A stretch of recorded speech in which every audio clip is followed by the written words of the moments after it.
This is Dario, and I'm Tony. And joining me today is Dan Patterson, General Director of Silverleafe LLC here in Tashkent. Thank you so much for taking the time. Well, thank you for the morning time.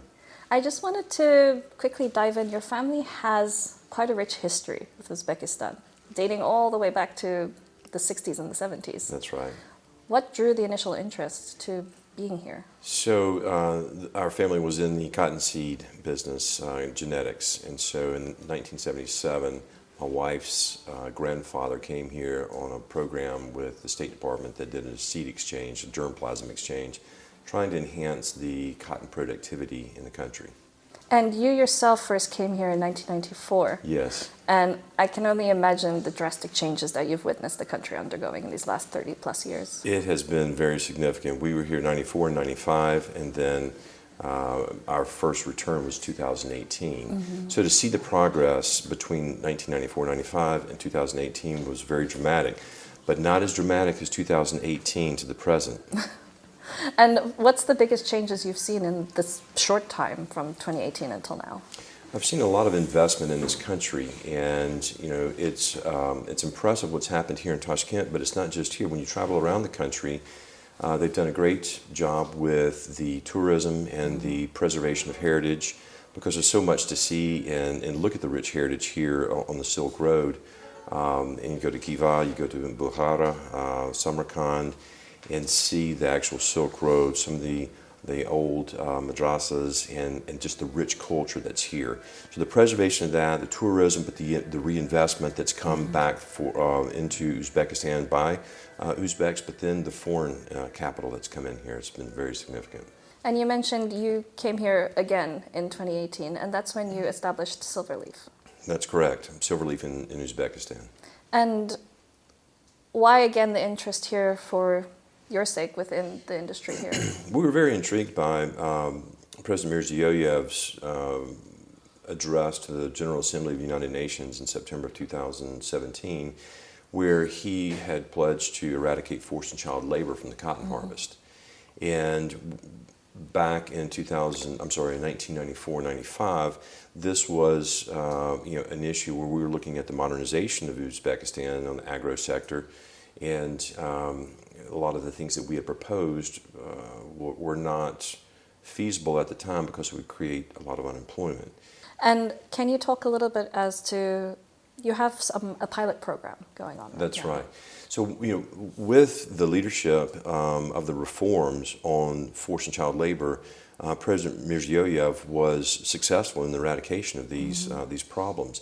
And so in 2022, the ILO, International Labor Organization, did declare that the 2021 harvest was free of child and forced labor. Well, in conversation with a lot of brands, so we've been working in the textile industry and looking at how our entry would be from us just farming and producing cotton and ginning cotton to then going into the further vertical integration of the textile industry. And so what was important was for us to understand, for us to build a garment in Uzbekistan, what were the requirements for someone to purchase it? Because our markets, my market's interest, are going to be, of course, in the EU and in the United States. So understanding the requirements, not only from the brands, but regulatory-wise, and where a lot of this trajectory was going, the EU recently passed legislation that bans forced labor in any of their supply chains. And so you begin to look at the impact. Brands don't have a way to validate that cotton that was harvested that's in their garments. They don't really have a way to determine if there was forced labor in that process. That's why you have your tracing system. Exactly. So what that inspired me to do about 2.5, 3 years ago was we machine harvest. And so how could I bring about confidence to the global textile industry or sector to say, okay, if Silverleaf produced this cotton, it was 100% going to be void from forced or child labor because we don't use humans to do it, we use all machines. And how do you prove that? Well, that was exactly the point. We had no way to prove that.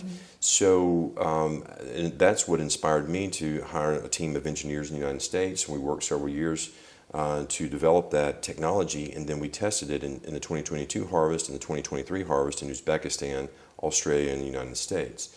So we now have a de facto technology that we can create a digitally verifiable machine harvested cotton birth certificate for that cotton that's coming through. Straight from the seed up until... Well, it really starts at the cotton harvest where 70% of global cotton is still harvested by hand in 2023. So it's a prolific issue, and it's not that all hand-picked cotton is forced or child labor. It just, you don't know which one is and which one isn't. And you typically don't find out, if you do find out, maybe it's later. The problem is, once it enters into the supply chain and companies, global textile brands have made that investment, and they have spent money on marketing and distribution, and if that good comes to the border and it's seized by Customs Border Protection, then either they recycle it or it's destroyed. There's huge financial implications. Big loss. Yeah, and you have reputational risk in today's environment. So what we've done is we've focused intently on proving that this machine has a geospatial footprint, monitored by satellite.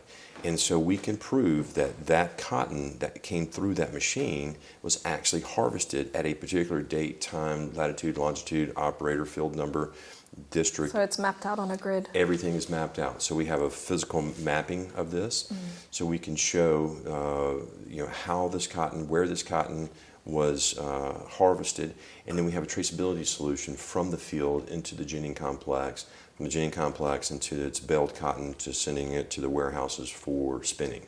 So we're developing out this whole life cycle that will take it all the way to the garment. That is very interesting. Yeah.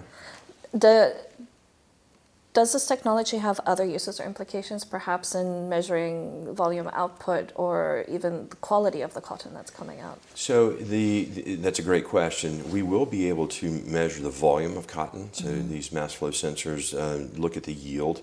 So it's a yield mapping approach, because when you look at the cotton harvest, you really want to go to the next question, which is sustainability. And we have a saying, I'm sure it's fairly global, that a picture's worth 1,000 words. Well, when you begin to look and compare year over year or every other year, however your crop rotation is, I can show you a picture of the yield, and if it's improving, then you can see it in 2 seconds, and you don't have to be an agro expert to do this. Or you can see that it's stable or declining. So then it tells you how to look into other sustainability issues, whether it's water usage, whether it's fertilizer, whether it's maybe seed or soil health. So there are a lot of things that come from this picture that you use diagnostically and analytically on your agro production. Well, you just mentioned soil health. Yes. Uzbekistan has a big problem with soil salinity. That's correct. How are you going to be working around that? Not only that, but also water here, so it seems a bit of a risk. So when we came here in 2018, we noticed the issues that you just raised about salinity, also about pH, and about water scarcity. We brought some methodologies that we've used in the United States for the last 3 or 4 decades, and it's called a pulsar system. In America, we call it surge flow irrigation. Here, we've termed it pulsar, and it's because you look at the way that we can become more efficient at the water delivery. So you have typically 3 different tiers in the agro sector. You have row crops, or which we call low-value crops. That's your cotton, your wheat, your corn, anything that's grown in the rows like that. The vast majority of hectares here in Uzbekistan are row crop. Less for your vegetables and much less for your fruits and vineyards. And so when you look at water displacement and irrigation, you have different methods that you can use. Well, flood methodology is what has been used here for decades.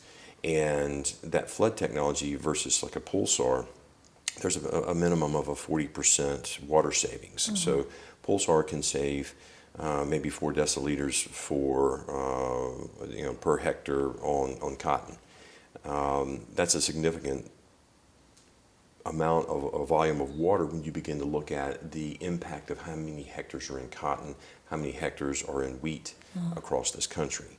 So you begin to look at what those water savings are, and even though drip may be a viable alternative for maybe your higher value crops, typically it's difficult economically to make that work when you spread that over large hectares and large fields. So, a lot of times people think that agriculture is very simple. It's actually very complex, because if you're going to keep it sustainable, and there are issues about the soil here that have to be addressed with your crop rotation selection. I mean, if we need to introduce other type of cultures to the soil, we need to look at cover crops. We need to do things that put back and heal that soil, because things have been taken from it for so long that the soil is not only has salinity issues, it has organic matter issues, it has pH issues.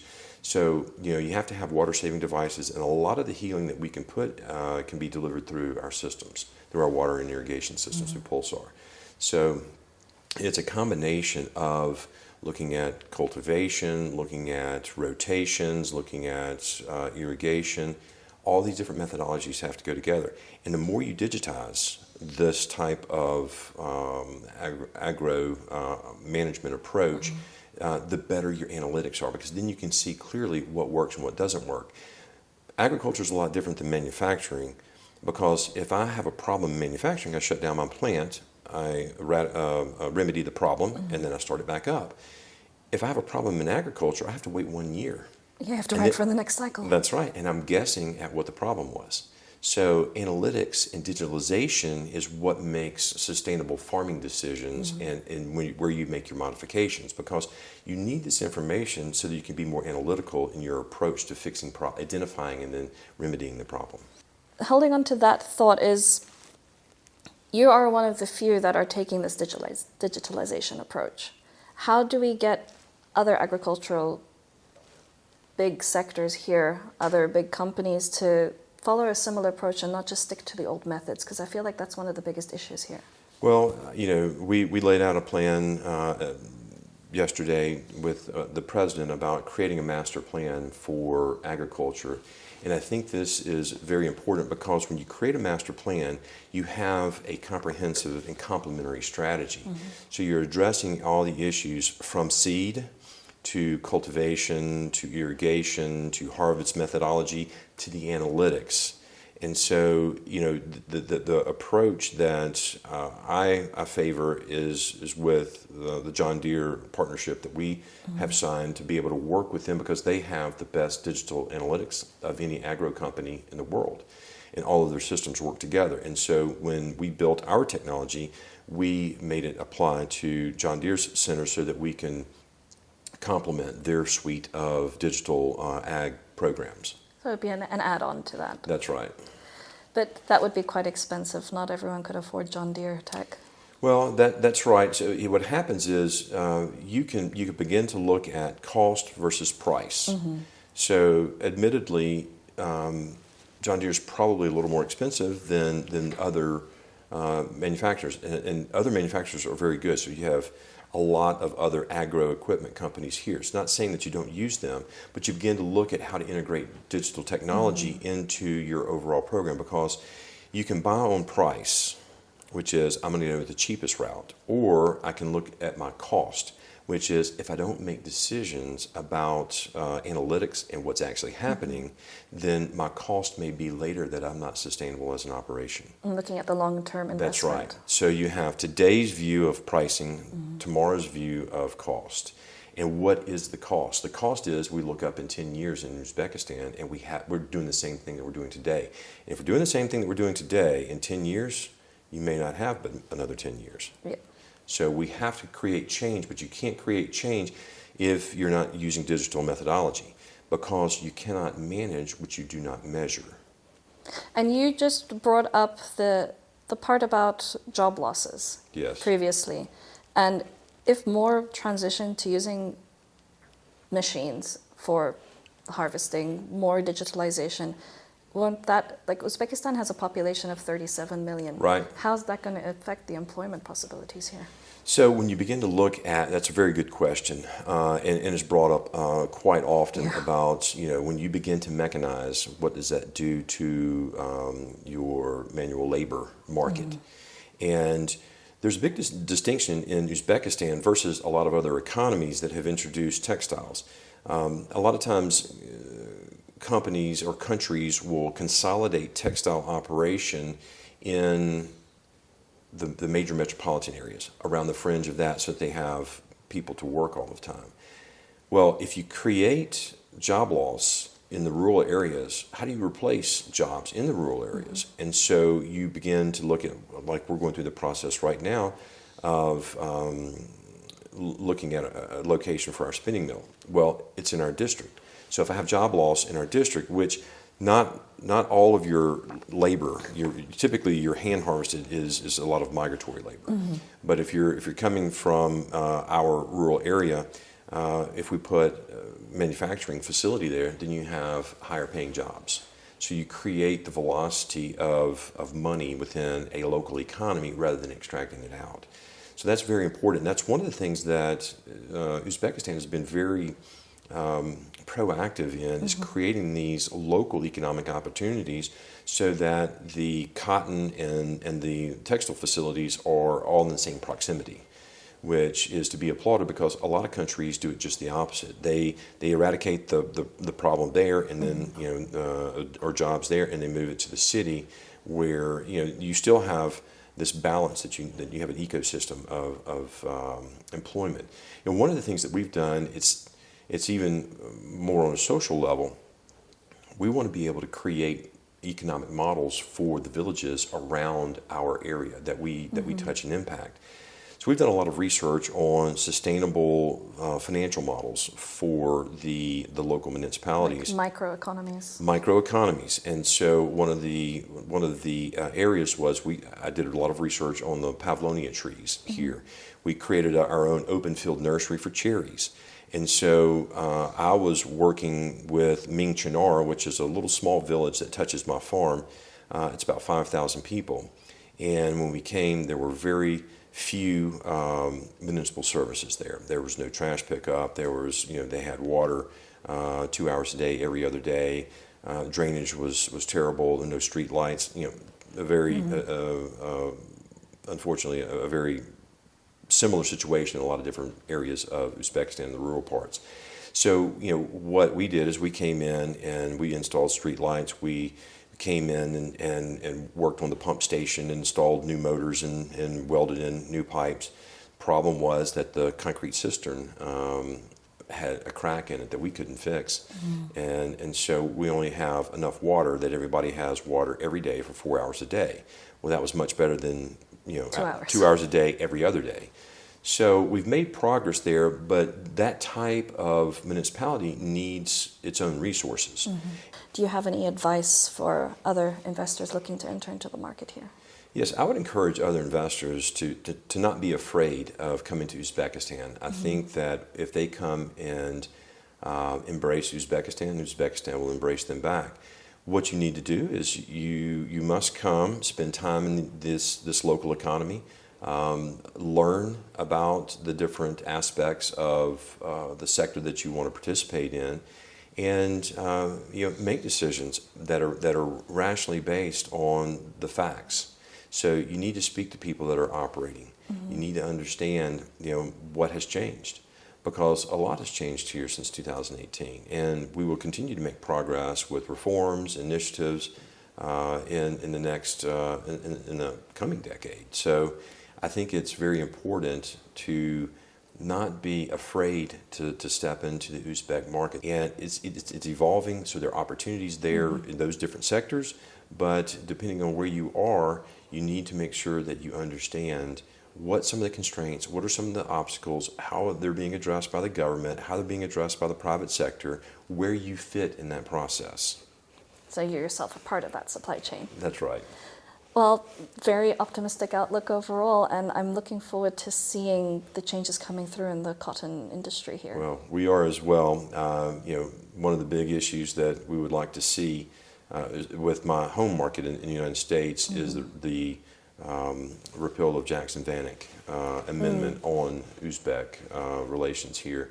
And so that's one of our focuses, with our government relations to help, solve some issues so that we can have a nice free trade platform. Here's hoping. Yes.